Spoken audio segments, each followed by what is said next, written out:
الصلاة والسلام على سید الانبیاء وعلى آلہ واصحابہ المتأدبین بالتقوی اما بعد فاعوذ باللہ من الشیطان الرجیم بسم اللہ الرحمن الرحیم ورفعنا لک ذکرک صدق اللہ العظیم صلو علی الحبیب الصلاة والسلام علیکہ یا رسول اللہ وعلا آلکا واصحابکا یا سیدی یا حبیب اللہ۔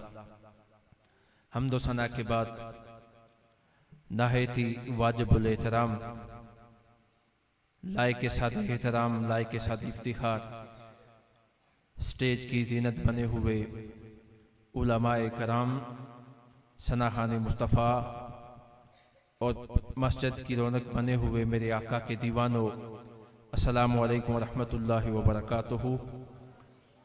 میں ہدیہ تبریک پیش کرتا ہوں انتظامیہ کو کہ جنہوں نے آج اتنی خوبصورت بزم کو سجایا۔ اللہ پاک آپ جس طرح سے بھی آپ نے تعاون کیا، آپ کو جزائے خیر عطا فرمائے۔ بالخصوص میں مشکور ہوں جناب اپنے بھائی حضرت علامہ مولانا حافظ غلام کبیر صاحب، جناب خاوت صاحب، ندیم ظفر صاحب اور دیگر جن احباب میرے ساتھ رابطے میں رکھے، تو میں نے ٹائم دیا اور اس حکم پہ آپ پہ وفا کرنے کا موقع ملا تو آپ کی مجلس میں حاضر ہوا۔ میں بلا گفتگو اب محفل کا آغاز کرنے جا رہا ہوں، لیکن آپ پوری توجہ کے ساتھ ہمتن گوش ہو کے میری گفتگو کو سنیے گا۔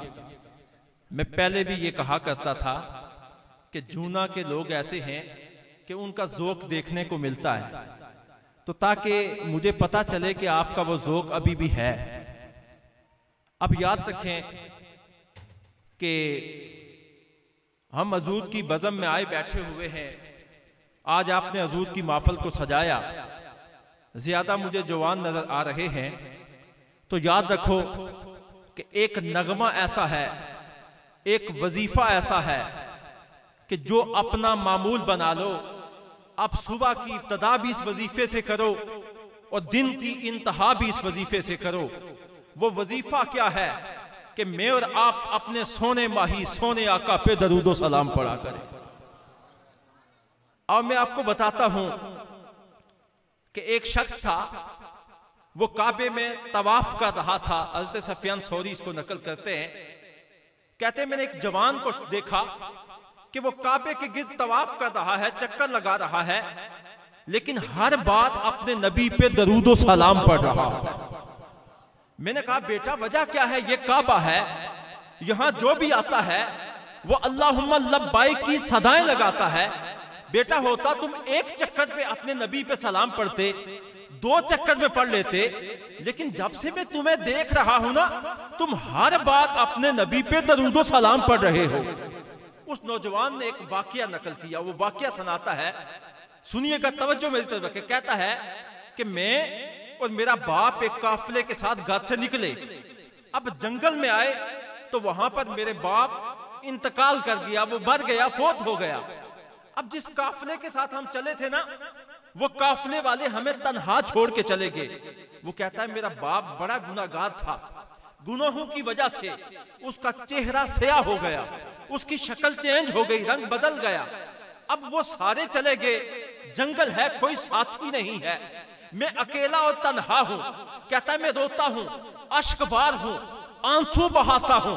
کہتا ہے آنسو بہاتے بہاتے میں تھک جاتا ہوں، جب میں تھک گیا میری آنکھ لگتی ہے۔ وہ نوجوان کہتا ہے میری ظاہری آنکھ لگتی ہے، دل کی آنکھ کھل جایا کرتی ہے۔ بیٹا پھر کیا ہوا؟ وہ کہتا ہے میں نے دیکھا خواب میں کہ ایک بڑا خوبصورت انسان ہے، ایک عظیم شخصیت ہے کہ جس کو دیکھیں تو بندہ دیکھتا رہ جائے۔ جب وہ راستوں سے آتے ہیں تو راستے خوشبو سے مہکنا شروع ہو جاتے ہیں۔ فرمایا ہوا کیا؟ فرمایا وہ ایک شخص آیا، اب میرا باپ جس کا چہرہ سیاہ ہو چکا تھا، شکل اس کی چینج ہو چکی تھی، اب وہ شخص آیا، اس نے اپنے ید اللہ والے ہاتھوں کو نکالا، میرے باپ کا رنگ جو سیاہ ہو چکا تھا، ہاتھ رکھنے کی دیر تھی، جب ہاتھ مس ہوئے وہ سیاہ چہرہ 14ویں کے چاند کی طرح چمکنا شروع ہو گیا۔ میں نے پوچھا کہ اے بندہ نواز تو کون ہے؟ یہ کرم کیسا ہے؟ میرا باپ گناہگار تھا، یہ مہربانی کیسی ہے؟ یہ ہم پہ احسان کیسا ہے؟ تو انہوں نے کہا بیٹا آپ نے مجھے پہچانا نہیں؟ فرمایا نہیں۔ فرمایا میں تمہارا نبی محمد مصطفیٰ صلی اللہ علیہ وسلم۔ فرمایا آقا میرا باپ تو گناہگار تھا، یہ مہربانی کیسی، یہ احسان کیسا ہے، یہ ہم پہ فضل کیسا ہے؟ فرمایا بیٹا ہاں ہاں ہمیں پتا ہے۔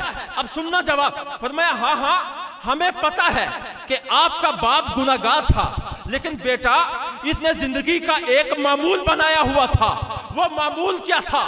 فرمایا آپ کے باپ کا یہ معمول تھا کہ جب صبح ہوا کرتی تھی یہ مجھ پہ درود و سلام پڑا کرتا تھا، اور جب شام ہوا کرتی تھی یہ مجھ پہ سلام پڑا کرتا تھا۔ یعنی یوں کہا جائے کہ یہ جب دن کی آغاز کرتا تھا مجھ پہ سلام پڑتا تھا، دن کا اختتام کرتا تھا مجھ پہ سلام پڑتا تھا۔ بیٹا کوئی مجھ پہ سلام پڑھنے والا ہو پھر وہ جہنم میں چلا جائے، یہ مجھ محمد کو گوارا نہیں۔ اس لیے میں آ گیا اور آپ کے باپ کو میں نے وہاں سے نکال کے جنت کی طرف لے جا رہا ہوں۔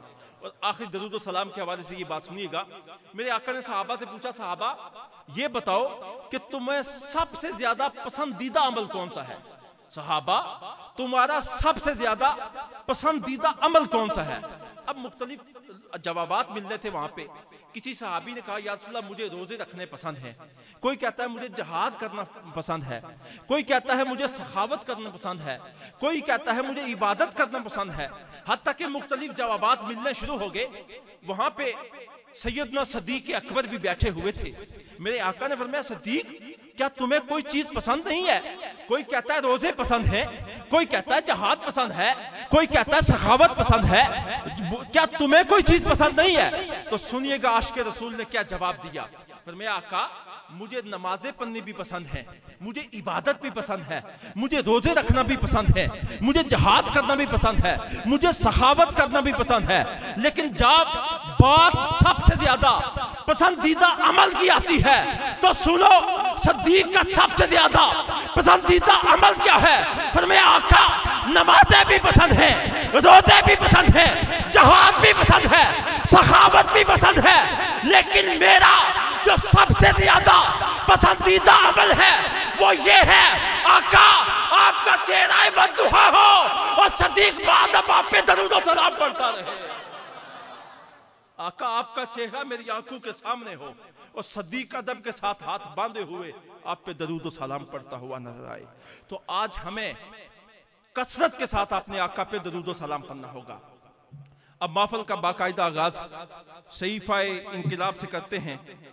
قرآن مجید فرقان حمید وہ صحیفہ ہے کہ جب اس کو پڑھا جاتا ہے تو پھر دلوں کے زنگ بھی اترتے ہیں۔ تو محفل کا باقاعدہ آغاز آیات ربانی سے کرتے ہیں۔ آیات ربانی کا فیض بانٹنے کے لیے تشریف لاتے ہیں نہایت ہی واجب الاحترام جناب حافظ و قاری محترم جناب حافظ محمد ندیم صاحب آیات ربانی کا فیض بانٹتے ہیں۔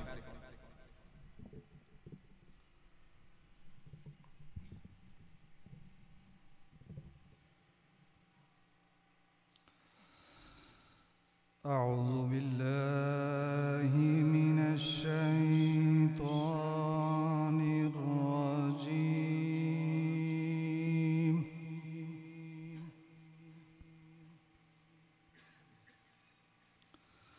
بسم الله الرحمن الرحيم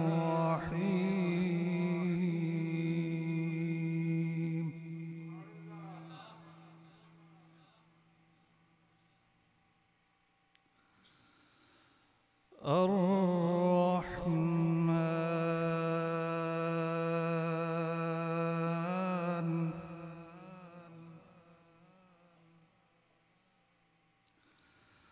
علم القرآن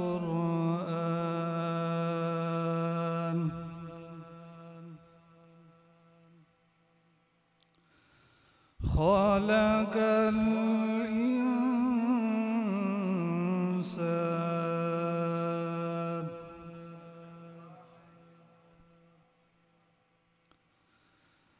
علمه البيان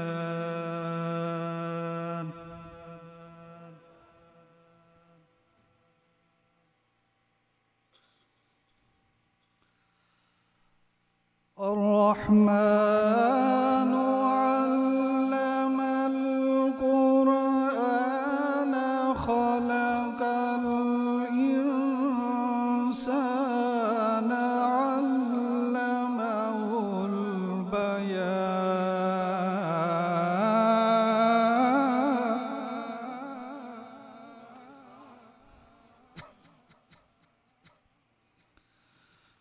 الشمس والقمر بحسبان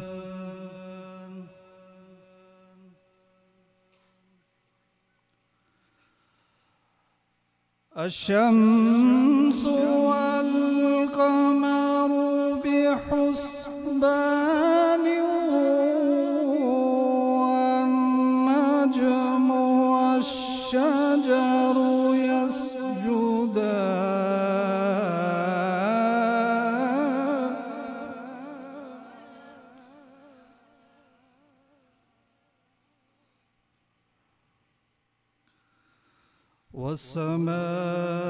والسماء رفعها ووضع الميزان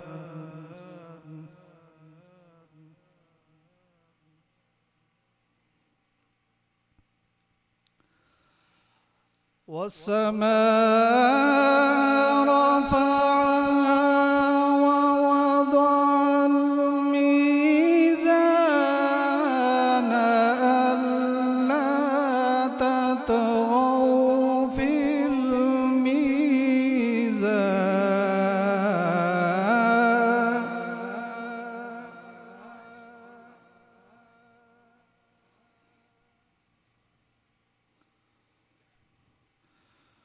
ألا تطغوا في الميزان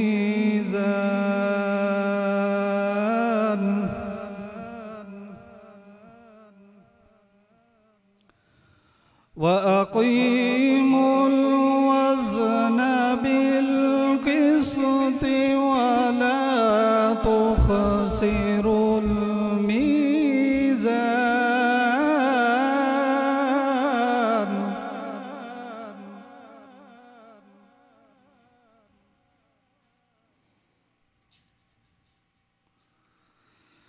والأرض